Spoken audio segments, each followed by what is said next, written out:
បាទបងប្អូនអ្នកគ្នាវីដេអូនេះគឺបន្តពីវគ្គមុនទៅដែរបាទវីដេអូនេះគឺមានតពេលរហូតបងប្អូនបាទបន្ទាប់ពីថ្ងៃមុនយើងរៀបនៅសេមីនៅកន្លះរួចរាល់អស់ហើយបាទដាក់នៅឆ្នាំងអ៊ី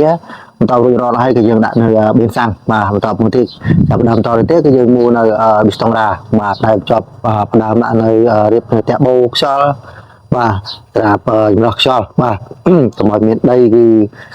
ឺទូលីបឺតចូលទៅម៉ាស៊ីនបាទឥឡូវចាប់ផ្ដើមដាក់នៅតាក់បូនេះបាទឥឡូវចាប់ដើមរួចរាល់ហើយបាទយើងចាប់ដើមមើលដល់កន្លែងរុនប៊ូស៊ីម្ដងហើយចំណែកឯប៊ូស៊ីនេះគឺដាក់ប៊ូស៊ីខ្លីបាទប៊ូស៊ីវាគឺប៊ូស៊ីវែងបងប្អូនបាទដាក់ប៊ូស៊ីវែងណាហើយចំណែកបន្ទោនេះគឺបងជឿគាត់យ៉ាងមិនទៅបានដាក់ប៊ូស៊ីខ្លីគាត់ប្រហែលជាគាត់អស់ប៊ូស៊ីវែងបាទគាត់ដាក់ប៊ូស៊ីខ្លីបាទហើ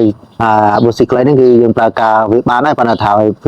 ាអត់គៀកបងប្អូនបាទវាគៀកចិត្តភ្លើងអញ្ចឹងយើងដាក់បោះវែងវាទៅវិញបាទហើយក៏កម្លាំងក៏ខ្លាំងជាងមុនដែរបាទឥឡូវចាប់ដើមដាក់ប៊ូស៊ីចូលទៅហើយម៉ូតូនេះគឺរៀងញ៉ាំសាំងច្រើនតិចបាទមួយប៊ូស៊ីចាំហ្នឹងគឺរៀងខ្មៅបងប្អូនបាទគឺរៀងខ្មៅឥឡូវយើងដាក់ប៊ូស៊ីចូលទៅមើលតើយើងធ្វើរួចចាប់ដើមរើម៉ាស៊ីនរួចនិងមិនតាន់ធ្វើហើយតើវាខុសគ្នាយ៉ាងម៉េចបាទ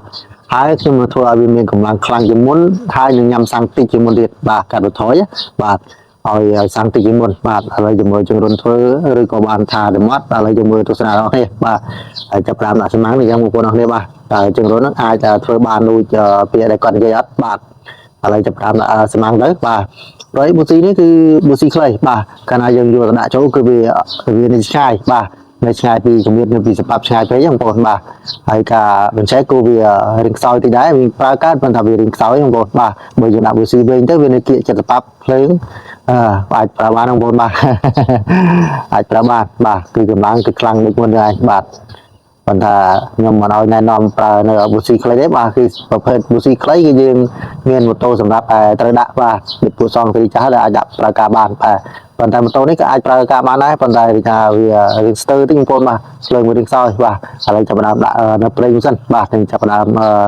ឆែម៉ូតូយើងតើវាឬសន្ធឹកបែបណាបាទតែម៉ូតូថ្មីនេះខ្ញុំប្រាប់បងប្អូនបាទយើងរើហើយគឺមិនចេះទៅអាចលឺឡន់លឺប៊ីស្តុងក៏លឺសប៉ាប់បា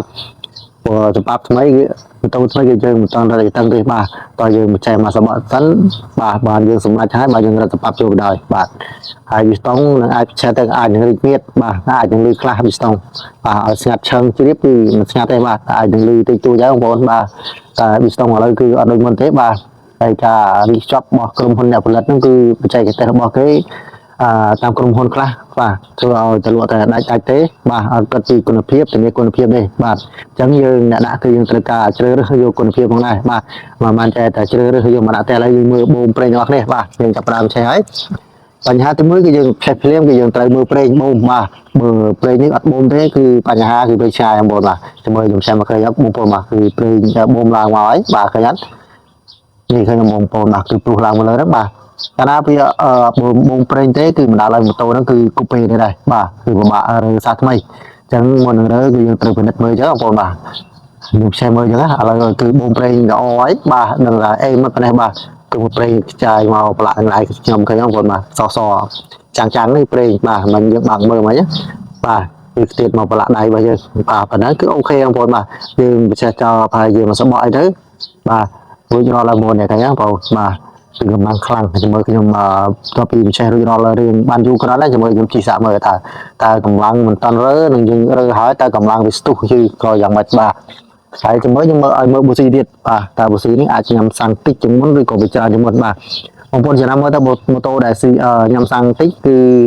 ប៊ូស៊ីនេះគឺសស្គូបាទម៉ូតូដែលសាំងច្រើនគឺប៊ូស៊ីនេះគឺខ្មៅម្ដងបាទហើយមានលក្ខណៈកដាលមួយទៀតគឺពណ៌រៀងដុំអត់ទេបងប្អូនបាទពណ៌រៀងស្កំហ្នឹងគឺវាកដាលមិនខ្លាំងប្រហែលក៏មិនតិចប្រហែលដែរបាទឥឡូវយើងមើលម៉ូតូយើងអស់គ្នាបាទតើកម្លាំងខ្លាំងអត់នេះបងប្អូនបាទនេះ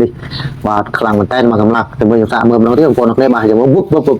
ាទខ្លាំងមែនតើបងប្អូនបាទគឺកម្លាំងខ្លាំងអេមបាទឥឡូវយើងចាប់ផ្ដើមមើលនៅប៊ូស៊ីម្ដងទៅបាទតើប៊ូស៊ីយើងគឺសាំងតិចឬក៏សាំងច្រើនមុនបាទហើយប៊ូស៊ីនេះគឺសាមុនគឺខ្មៅបាទឥឡូវយើងមើលប៊ូស៊ីនឹងតគ្នាបាទកន្លែងកុបកន្លែង fix នេះគឺខ្ញុំដូរ fix មួយបាទដោយសារ fix នេះប្រេះបែកទៅដូរ fix ថ្មីមួយបាទឥឡូវយើងមើលប៊ូស៊ីបាទឥឡូវគឺចាប់ដើមសហើយឃើញបងប្អូនបាទរៀងសហើយបាទឃើញប៊ូស៊ីនេះរៀងសជាងមុនបន្តិចបាទនៅបន្តិចទៀតបាទចាំសស្គូជាងនេះតិចក៏បានដែរបងប្អូនបាទយើងជិះរត់អាចធ្វើបានបងប្អូនអ្នកគ្នាបាទឥឡូវចាប់ដើមប៊ូស៊ីចូលទៅវិញទៅបាទ